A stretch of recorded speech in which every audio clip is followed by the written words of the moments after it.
Fieldhouse here across the breezeway after we get out of here tonight and make sure we get our ducats for same time next year, if you will.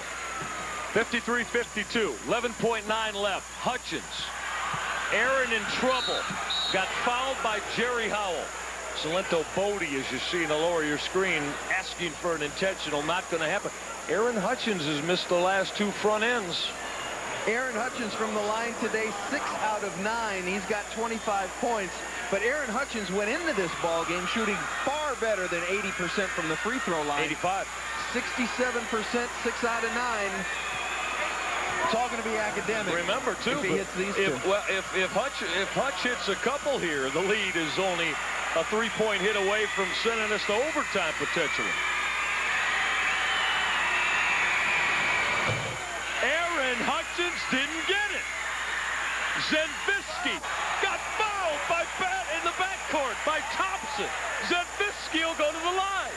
Larry Zembisky has a chance to put this one away. Who'd have thunk it?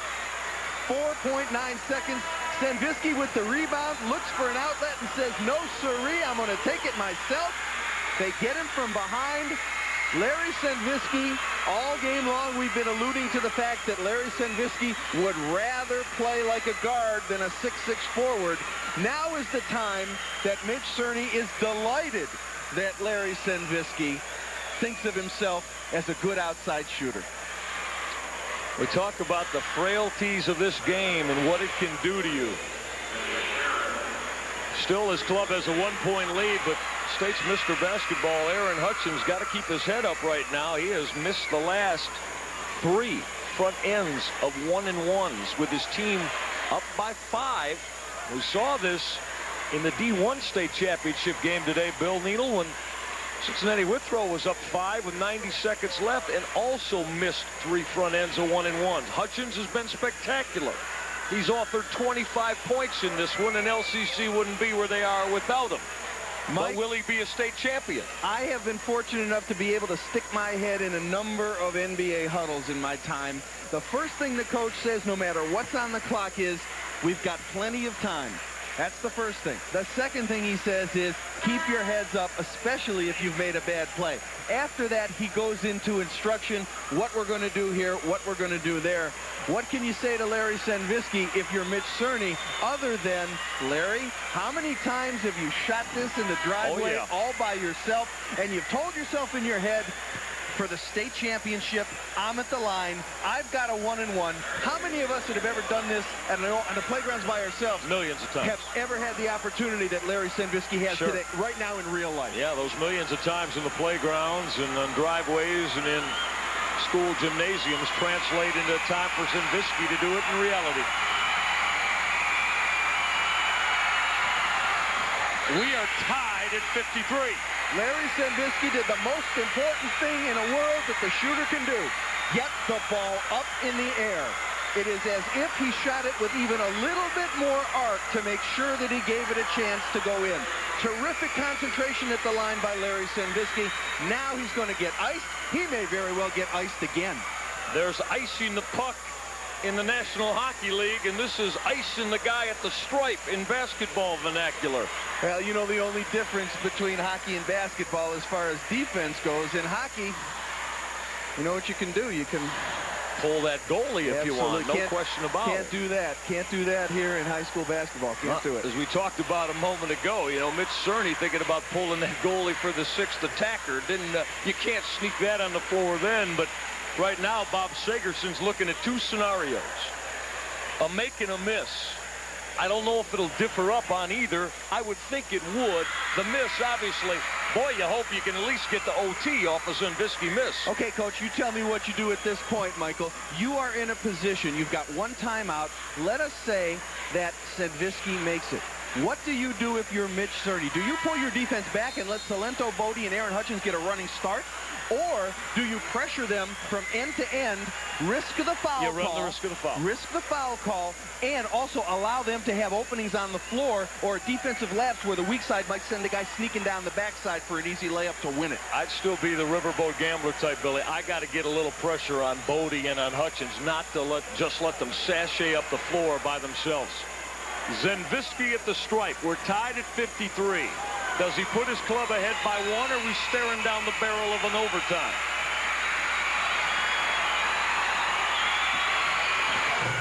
Didn't get it. Howard, can he fight it up? Zenvisky at the buzzer. It's over. Cinderella put on the glass slipper. Ursuline beats Lima Central Catholic.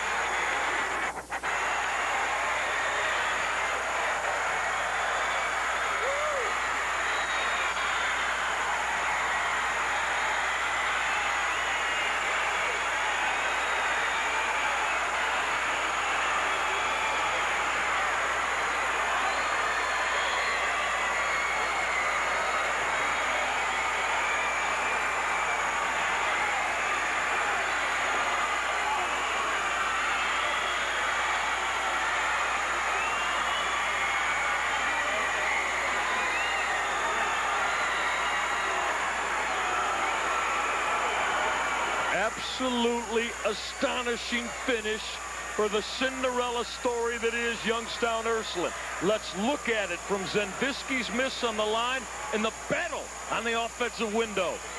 Joel Howard takes it away from 3 Firebirds. Watch the effort and the strength of Joel Howard to get the ball up in the air. And the one time that Larry Zenvisky needed to be a big burly monster on the boards, he was. State champions, Youngstown Ursuline. They go into the tournament at 9-10. The clock never struck midnight. And now put the glass slippers on the Fighting Irish. And the ball club that wanted to go wire to wire, the only undefeated in the state of Ohio, is no more. Youngstown Ursuline by a deuce. We'll be right back to St. John in Columbus on Sports Channel.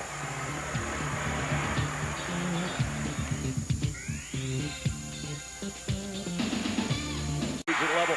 But again, this ball club, as you look at Larry Zenvisky, a club that went into this tournament at 9 up and 10 down. I mean, nobody's given them an opportunity to, let's face it, Bill, they hadn't even only been to the district championship one time before in the history of the program. Nobody ever thought they could reach this level, this plateau. And, of course, they get on a run. It takes 6 wins, and bang, they're right there. Michael, they say high school sports is for everyone. And think what Youngstown Ursuline has done for all of the teams in northeastern Ohio that beat them.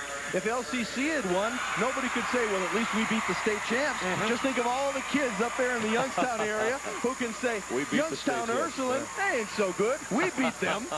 Well, I tell you, though, Mitch Cerny and his guys are good. Again, as we said at the top, only 38-36 in a rather ragged win yesterday, but they did enough to get here. Let's give them their championship hardware from Deborah Moore on the floor of St. John. 1994 tournament.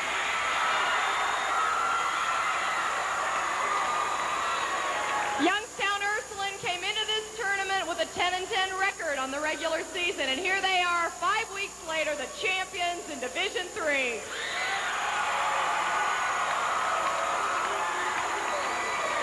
Coach Cerny, this is your first time here to the tournament, and on behalf of our commissioner, our board of control, and all of the member schools in the Ohio High School Athletic Association, it's my pleasure to present to you and the Youngstown Ursuline Irish the trophy and game ball 1994 Division III.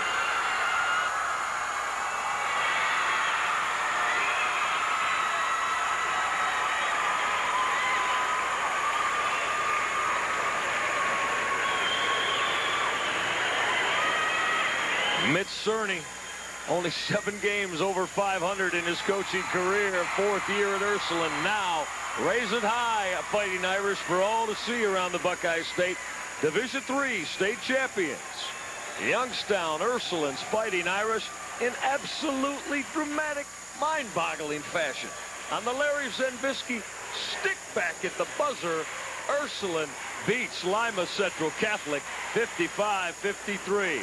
With one more look, Joel Howard, the big 6'6" tower of strength, the presence to get it up near the rack. Zenvisky says, up a kiss and down, and we're winners. And that will remain forever and a day. Ursuline, state champs, Division III, Enjoy it, Fighting Irish. Outstanding performance from them and from LCC. The executive producer for the Division III state championship battle, Stephen